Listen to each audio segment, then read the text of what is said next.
نحمدہ ونصلی علی رسول الکریم اما بعد فاعوذ باللہ من الشیطان الرجیم بسم اللہ الرحمن الرحیم۔ سوال میرے بھائیوں نے کیا ہے کہ فن عملیات کتنا پرانا ہے؟ فن عملیات کتنا پرانا ہے؟ اب یہ اس سوال کی جڑ میں سے سوال نکلا ہے، اس سے ملتا جلتا ہے کہ دوست کہا کرتے تھے کہ کیا علم جفر فن عملیات کی ابتدائی علوم میں سے ایک علم ہے؟ تو میں نے اس کا جواب دیا تھا کہ نہیں، علم جفر فن عملیات کی مطلب شروعاتی علوم میں سے نہیں ہے۔ وجہ اس کی یہ ہے کہ فن عملیات تب بھی موجود تھا جب حروف نہیں ہوتے تھے، لکھنے پڑھنے کا کوئی تصور ہی نہیں تھا۔ تو یہ فن عملیات کی تاریخ کہ یہ کب شروع ہوا یا کب سے یہ ہے یا اس کا کیا اس کی تاریخ ہے، اس کے بارے میں تو ہسٹری خاموش ہے، عاملین نے، اساتذہ نے، کسی نے اپنی کتاب میں نہیں لکھا۔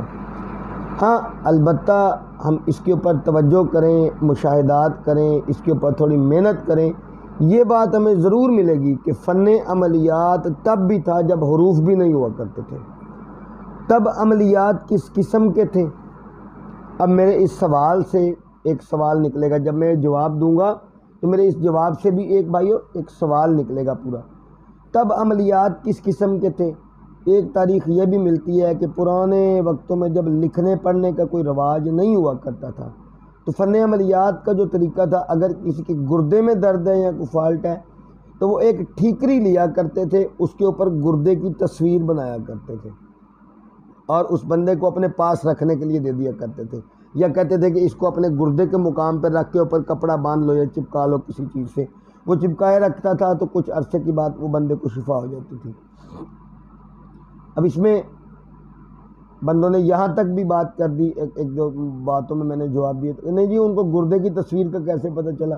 میرے خیال میں کہ جانور ذبح کرنا ایک مدت سے ہی رائج ہے، انسان شروع سے گوشت خور ہے، جانوروں کو ذبح بھی کرتا آ رہا ہے، گردے بھی دیکھتا آ رہا ہے۔ ہاں ایک یہ بھی تاریخ ملی ہے عملیات کی کہ اگر کوئی بندے کا حصہ خراب ہوتا تھا تو بکرے کا وہ حصہ نکال کے اس کے ادھر گردے پہ، یا اگر گردہ خراب ہے ادھر وہ لگا دیتے تھے یا باندھ دیتے تھے۔ اس کے ذہن میں ہر وقت یہ چیز رہتی تھی کہ یہ مجھے ٹھیک کر رہا ہے، یہ مجھے ٹھیک کر رہا ہے، تو کرتے کرتے وہ بندہ بہتر ہو جاتا تھا۔ میں نے پہلے بولا کہ میرے اس جواب سے ایک اور سوال نکلے گا، وہ سوال یہ ہے کہ کیا عملیات توجہات اور آپ کے یقین کا نام ہے؟ جی بالکل، عملیات توجہات اور آپ کے یقین کا ہی نام ہے۔ جہاں سے لوگ عملیات کرواتے ہیں، عاملین پڑھتے پڑھتے ان کو قرآن کے اوپر، اپنے عملیات کے اوپر اتنی گرفت ہو جاتی ہے، ان کا دماغ اتنا مرکوز، اپنی انرجیز اتنی پختہ ہو جاتی ہیں اس چیز کے اوپر کہ میں یہ کام کروں گا تو بہت اچھے طریقے سے میرا یہ کام ہو جائے گا، اور اللہ کریم ان آیات کی برکت سے اور ان کے ذہن سے جو ایک پازیٹیو شعائیں نکلتی ہیں ان کی برکت سے وہ کام کر دیا کرتے ہیں۔ ایک بندہ قرآن کی آیتیں پڑھ رہا ہے، قرآن کی برکت کے ساتھ اس کے منہ سے جو قرآن کے الفاظ نکل رہے ہیں، جو حروف نکل رہے ہیں، جو آیتیں وہ تلاوت کر رہا ہے، ان کی برکت کے ساتھ اللہ کریم اس پہ کرم کر دیتا ہے، اس کی حاجت روائی ہو جاتی ہے۔ میرے خیال میں فن عملیات کے بارے میں یہ بالکل تفصیل سے بتا چکا ہوں۔